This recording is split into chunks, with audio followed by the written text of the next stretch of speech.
Hello बच्चों, आज का सुविचार।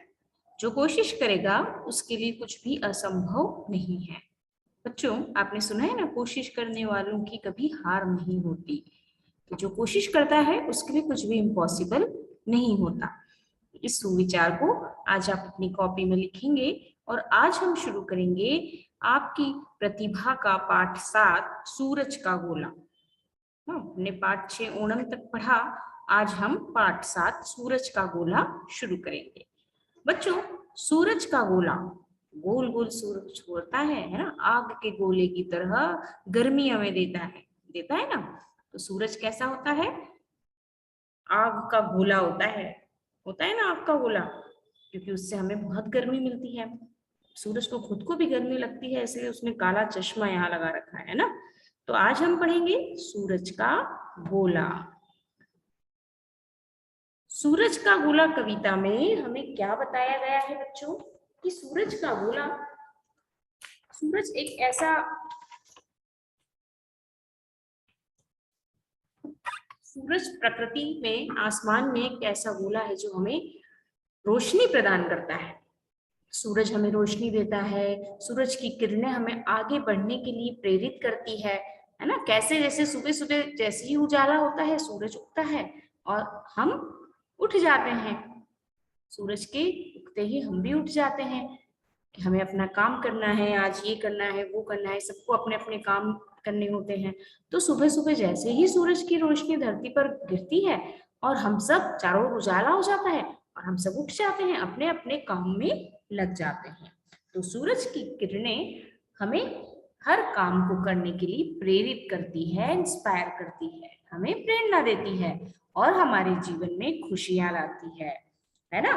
अब सूरज को बच्चों किसका गोला कहा जाता है? जैसे मैंने बताया ना आपको, सूरज को आग का गोला कहा जाता है, क्योंकि जब सूरज निकलता है तो चारों ओर रोशनी हो जाती है और जब सूरज ढलता है तो रोशनी कम हो जाती है ना, रात हो जाती है।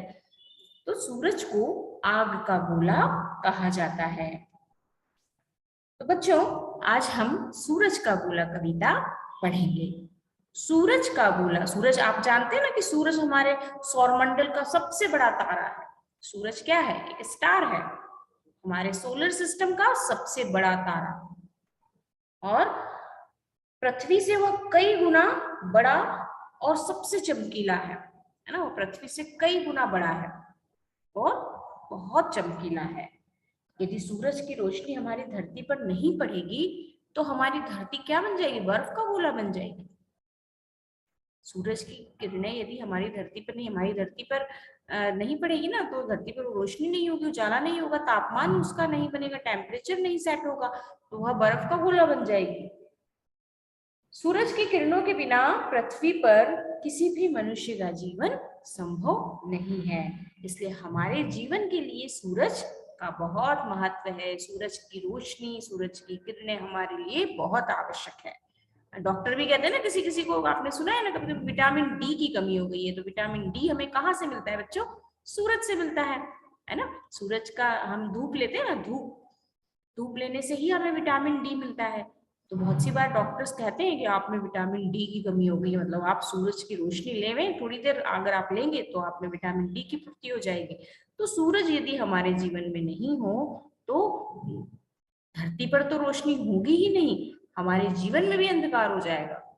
सूरज के बिना तो हम कल्पना भी नहीं कर सकते अपने जीवन की।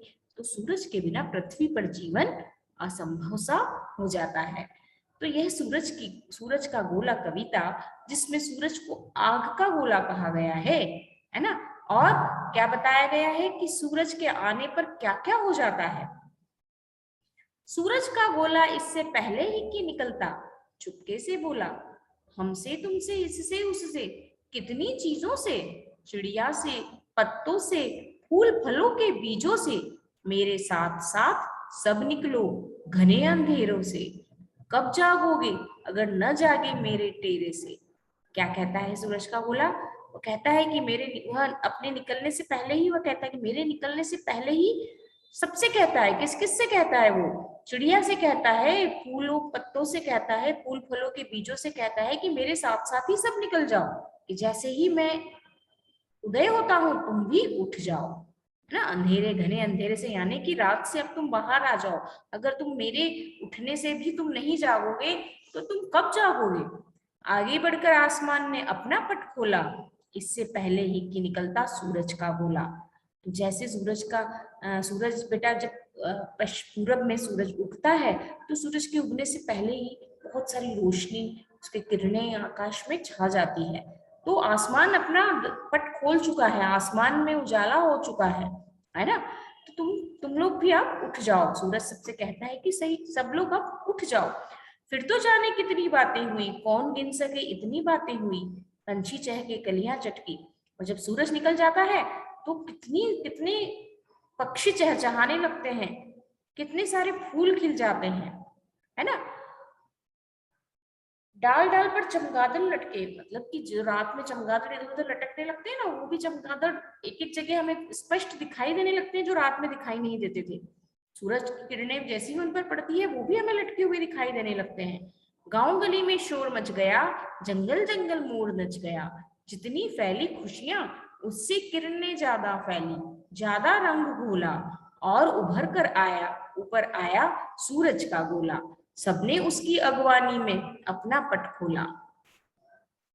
बच्चों, जैसे ही सूरज उगता है गांव गली में शोर मच जाता है, सब चिड़िया चहचहाने लगती है, लोग अपने अपने काम की ओर निकल पड़ते हैं, है ना। और सारे पूरे जंगल में जैसे मोर नाचने लगता है। जितनी किरणें फैलती है उससे कहीं ज्यादा, जितनी खुशियां फैलती है उससे कहीं ज्यादा किरणें फैल जाती है ना। और चारों ओर खुशियों का रंग छा जाता है। और सूरज का गोला ऊपर, सूरज ऊपर हमारे बिल्कुल आसमान में एकदम ऊपर आकर और मुस्कुराने लगता है। और सभी उसके आने के स्वागत में, उसकी अगवानी में, है ना, यानी कि उसकी उसके स्वागत में सभी अपने दरवाजों को, पट यानी दरवाजे खोल देते हैं, है ना। सब लोग अपने दरवाजे, हम लोग रोशनी आती है ना, खिड़की दरवाजे हम लोग घरों में खोल देते हैं।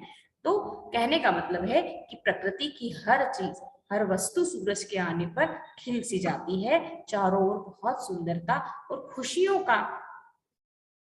ही खुशियां चारों ओर छा जाती है। तो इस कविता से हमें क्या संदेश मिलता है बच्चों। सूरज अपनी किरणों के साथ खुशियां लाता है। तो भवानी प्रसाद मिश्र जी के द्वारा लिखी गई यह एक सुंदर सी कविता है, सूरज का गोला, है ना। जिसमें बच्चे दिख रहे हैं ना, यहाँ बच्चे कितने खुश हो रहे हैं, सूरज निकल गया, मोर नाच रहा है। तो सूरज के आने पर सभी और खुशियां छा जाती है, और सूरज अपनी किरणों के साथ खुशियां भी लाता है। तो बच्चों, आज आप इस पोयम को अपनी कॉपी में लिखेंगे और एक सुंदर सा सूरज का चित्र बनाएंगे और इन शब्दार्थ को अपनी कॉपी में लिखेंगे।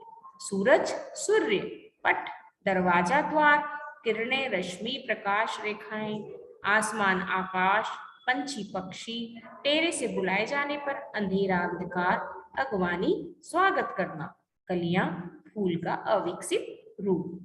और इस श्रुतलेख के इन शब्दों को दो बार अपनी कॉपी में लिखेंगे। अंधेरा, पंछी, चमगादड़, खुशियां, गांव, अगवानी। ठीक है बच्चों।